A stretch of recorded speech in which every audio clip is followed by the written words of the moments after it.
Okay, let me get into it. So I'm going to be commenting on the proposed hate speech legislation, which is in the Republic of South Africa, the Prevention and Combating of Hate Crimes and Hate Speech Bill. I have read the bill. It's a terrible idea. It's very badly constructed. It does not pass muster for it. It does not comport with the rule of law. Hate essentially becomes defined by the victim of the crime. In fact, the bill is so bad, it is so unprincipled and so unrigorous that it actually has exceptions. So it creates a legal test which is so poor at actually, let's say, clearly laying out objective criteria that make something unlawful, that it then has to create exceptions to itself because it knows that it's the net that it casts is too wide. This moral nebulousness, this imprecision of values, is quite frankly is further entrenches the institutionalized corruption of the law. Because let me get into the specific mechanics, perhaps, to get into these kinds of details. Um, the Constitution itself, when it talks about hate speech, it specifically refers to uh, the incitement of harm, or the incitement of imminent harm, I believe is even the phrase used. What this act seeks to do is it seeks to broaden the definition of the word harm. So it kind of piggybacks on the structure that's in the Constitution, but it kind of explodes it into a moral murkiness and a morally fudged and confected um, political tool, quite sadly, because harm is defined as psychological damage. So, what happens if someone's inherent dignity has been repudiated by themselves in their own psychological structure? So, they are the proverbial eggshell skulled person. They're walking around with a skull the thickness of an eggshell, and any commotion around them is going to damage them, is going to harm them because they don't have a normal um,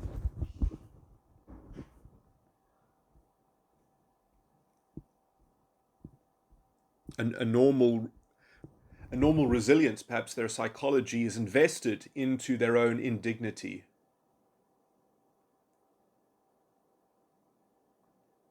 And I would say that this has already happened in the toxic racial consciousness that has been cultivated by the state itself in the Promotion of Equality Act 2008, which creates all of these mandates for businesses to treat people as members of their racial category group. And so if you speak up against affirmative action, and you say that it's promoting people that don't have the credentials to do their job, or they're being artificially elevated, and that they are effectively a kind of imposter in their post, which is quite frankly a practical consequence of this disgusting legislation, because it just has blanket mandates which it enforces upon the private sector, which is not how affirmative action would be responsibly enacted, is not how a responsible constitutional policy of affirmative action. But instead of having that be a political debate now, if you make that kind of claim, you are causing psychological harm to some imposters out there.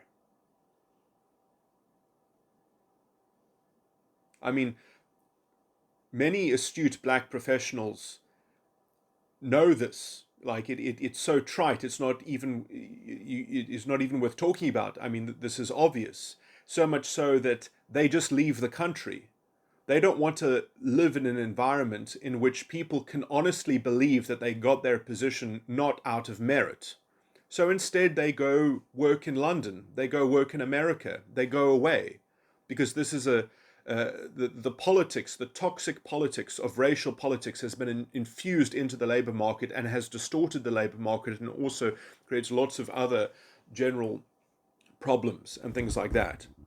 And so if anyone, sort of brings up this kind of stuff, maybe they'll be saved that this is commentary in the public interest. Maybe they'll be saved by the exception. Maybe.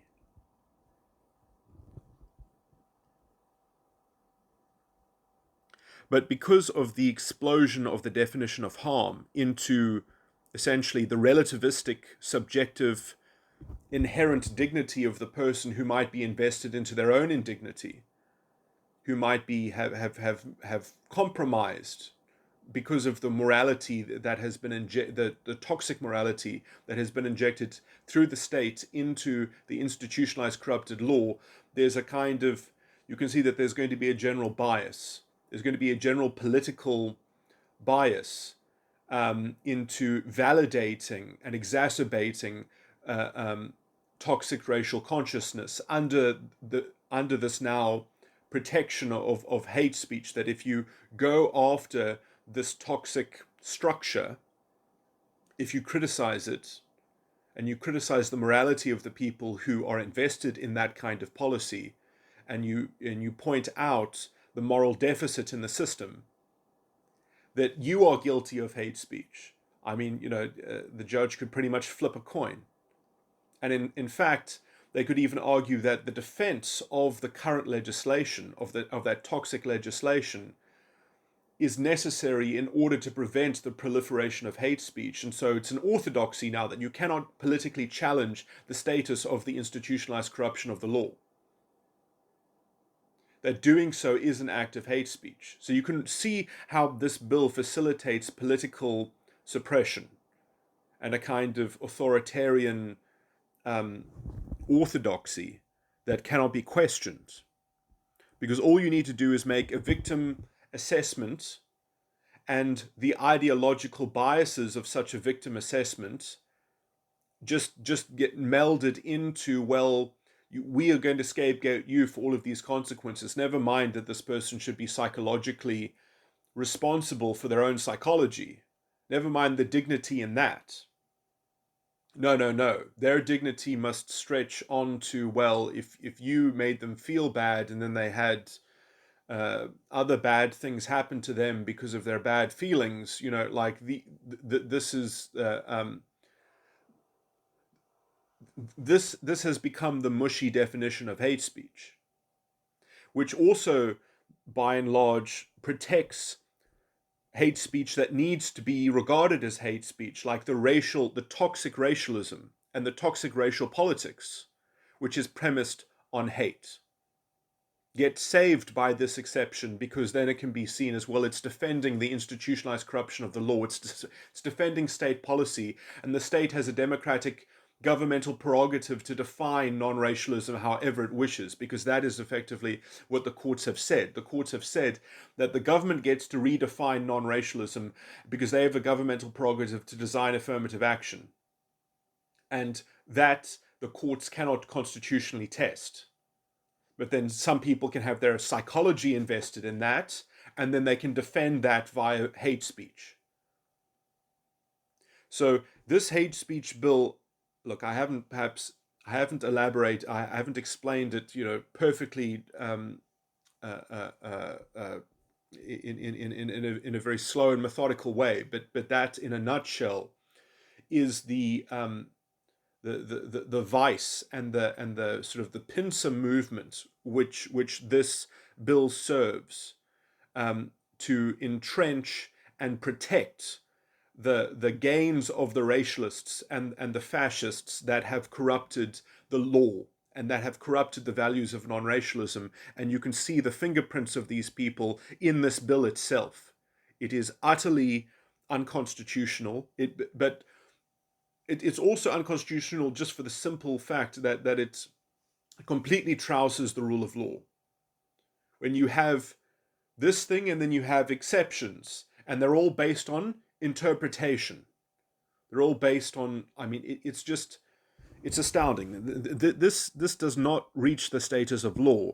This is a kind of disguised implement of racialist propaganda itself, and in institutionalizing the corruption and the racialized legal positivism that has morally crept in by being fast and loose and nebulous about the definition of harm, and then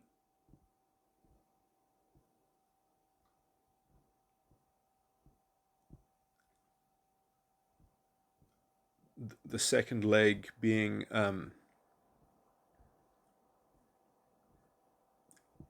the exceptions.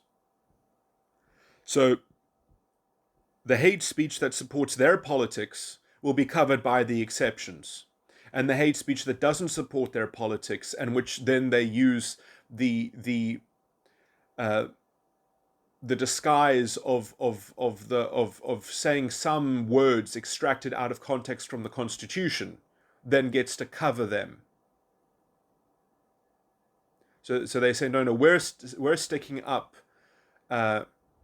against hate speech, and what you define as hate speech is instead accurate reporting in the public interest, or commentary in the public interest.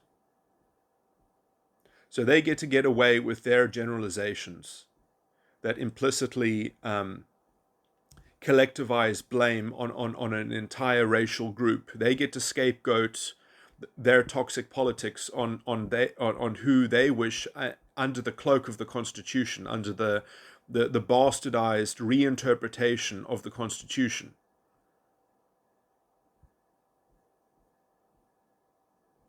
If you can't create a hate speech bill that doesn't have exceptions, you haven't crafted it well enough. That's basically the bottom line. Look, this has not been a neat and methodical recording, but that's basically the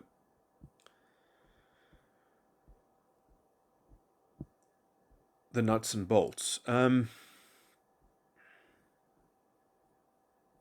you can tell that this is the only kind of legislation that government can kind of do to cover itself, because it has so much toxic racialist unconstitutional filth under its belt that it has to string it along, and so it does this. It does this kind of moral murkiness. It does, and this is the invention of an authoritarian fascistic state. This is, it. I mean, you think the Nazis didn't clothe everything they did in moral language? It's just utterly disgusting how they have debased and betrayed the basic values of the Constitution. You can tell that they have to have, obviously, a very special breed of I mean, we should really have experts crafting law. We should not have foreign Americans coming in here and from their inferior legal traditions and their inferior constitutions, giving us models of how to set up this moral ambiguity and this moral murkiness. The Canadians probably have one of the worst systems in the world for these reasons. What's worse is, in South Africa, because the morality and the ethics of the Constitution was so correct, they really had to twist it and contort it in quite an insidious, kind of semantic game playing of playing with definitions and changing the meaning of things, and but anyways, this is the corruption that we sit with, and the continuing moral corruption of the law itself. Anyway, let me not harp on too much about it. That's basically it.